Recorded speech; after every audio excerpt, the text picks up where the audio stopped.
नक्कीच मला वाटतं भाजपचे राष्ट्रीय अध्यक्ष यांची सीट होती. गेले 25 वर्ष भाजप जिंकत आली होती आणि तिथे आता बदल होतोय. हे देशात बदल होण्याचे चिन्ह आहेत. 158 चर्चा झाली, काय कारण होतं? जवळपास वरळीमध्ये आपण पाहतोय अनेक गृहनिर्माण प्रकल्प हे मार्गी लागलेले आहेत. जसं बीईडी आमच्या वेळी आम्ही सुरू केलं होतं. पोलीस कॅम्पचा आम्ही सांगतोय की त्याचा देखील पुनर्विकास चांगला झाला पाहिजे. पोलिसांना घरं आणि रिटायर्ड पोलीस परिवारांना घरं. SRA देखील आपण पाहतोय अनेक स्कीम्स ज्या वर्षानुवर्ष रखडल्या होत्या त्या आम्ही मार्गी लावल्या. आता एकच आमच्याकडे व्हीपी नगर, मग त्याच्यात BC ब्लॉक आहे, व्हीपी नगर आहे, हे 3-4 नगर जे आजूबाजूचे आहेत ती अडकलेली आहेत आणि कुठच्या तरी कारणामुळे एक तर 13-2 म्हणजे चेंज ऑफ बिल्डर किंवा विकासक नवीन न येता आत्ता जसं चाललंय तसं कुठेही न चालता हे रखडून राहिलेलं आहे. ते थोडं मार्गी लावायला आम्ही आलेलो. खरोखर कुठे अडकलंय, का अडकलंय, का इथे एवढी कमी गती पकडलेली आहे हे विचारण्यासाठी आम्ही आलेलो आणि वर्डी स्पेसिफिक विषय होता. उद्या कर्जमाफीचे 7,000 कोटींचं वितरण होतंय महाराष्ट्र राज्य सरकारमार्फत. धाराशिवमध्ये एक धक्कादायक प्रकार घडलेला आहे. 700 रुपये उसने घेऊन आपण शेतकऱ्यांना पीक विम्याचा हप्ता भरला होता. 211 रुपये त्याला मिळाले. तसं पाहायला गेलं तर पीक विमा असेल किंवा हे आता कर्जमुक्ती, जी हे सरकार कर्जमाफी बोलतं, कारण ह्या सरकारच्या डोळ्यात शेतकरी हे गुन्हेगार असतात आणि म्हणून सतत कर्जमाफी असं हे सांगत असतं. आता उद्यापासून जे वितरित होतील खरोखर किती कोणाला मिळतील, काय मिळेल, हे उद्याचं सगळं झाल्यानंतर आपल्याला कळेल.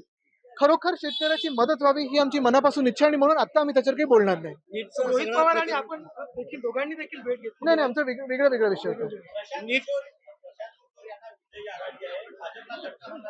नक्कीच मला वाटतं भाजपचे राष्ट्रीय अध्यक्ष यांची सीट होती.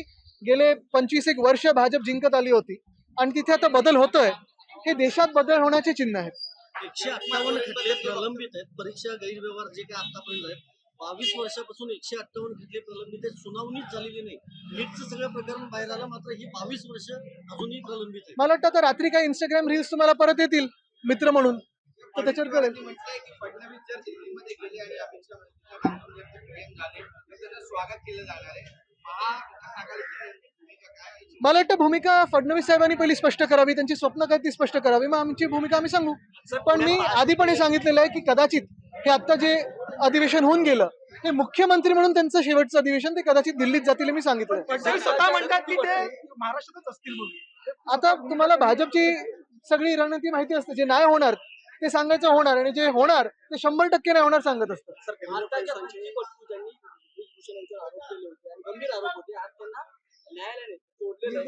आता जे टीव्हीवर येऊन कल्चर बद्दल सांगतात लोकांना, ही आपली सभ्यता नाही बद्दल सांगतात, त्यांच्या समोर प्रश्न विचारा, त्यांना विचारा.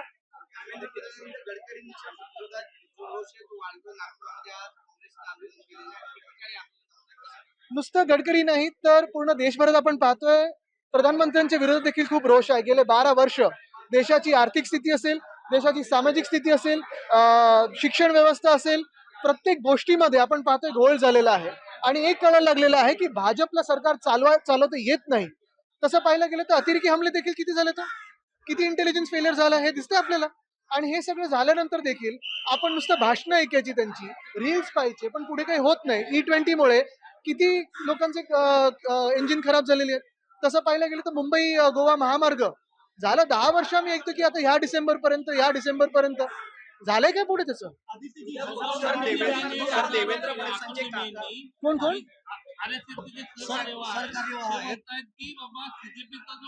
आंदोलन झालं ते संविधान विरोधी होतं. मला वाटतं भाजपला स्वतःचं संविधान या देशावर लादायचं हे दिसायला लागलं आणि म्हणून 2/3 मेजॉरिटी हे मागत आहेत. डिलिमिटेशन हा एक बहाणा आहे, पण जे अधिकार तुम्हाला दिलेत, जे हक्क तुम्हाला दिलेत, ते तुमच्याकडून काढून घ्यायचे आहेत आणि म्हणून भाजप 2/3 साठी काम करते.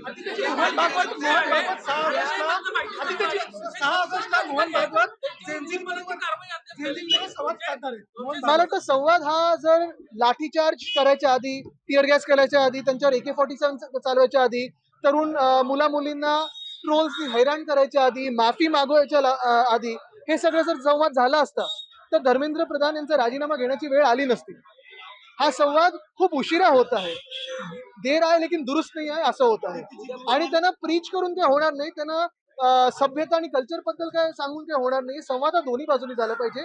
जेनजीच्या मनात काय आहे ते ऐकायला तुम्ही आता हे सगळं दाखवत असाल, पण त्यांच्यावर गंजलेले खिळे लावून लाठ्या चालवलेल्या आहेत, महिलांना कसं हँडल केलेलं आहे, एका तरुण मुलाला धमकी दिली की तुझ्यावर 50 ग्रॅम ड्रगची चिटकू, हे सगळं जेनझी बरोबर झालेलं आहे, ते जेनझी विसरणार नाही. मुंबई महानगरपालिकेतील भ्रष्टाचाराचा विषय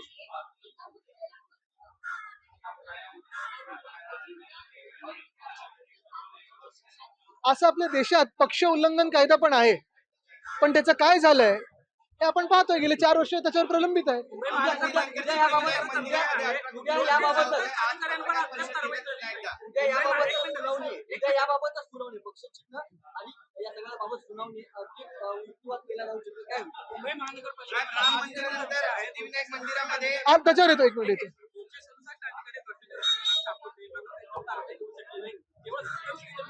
कारण ही जर कारवाई केली तर अगदी उपमुख्यमंत्री कार्यालयापर्यंत ही कारवाई जाईल हे त्यांना माहिती आहे. आणि भ्रष्टाचार हा डीसीएमच्या ऑफिसमधून, सीएमच्या ऑफिसमधून की त्यांच्या लाडक्या कॉन्ट्रॅक्टर्सच्या हातातून होतोय हे सगळ्यांना कळायला लागेल.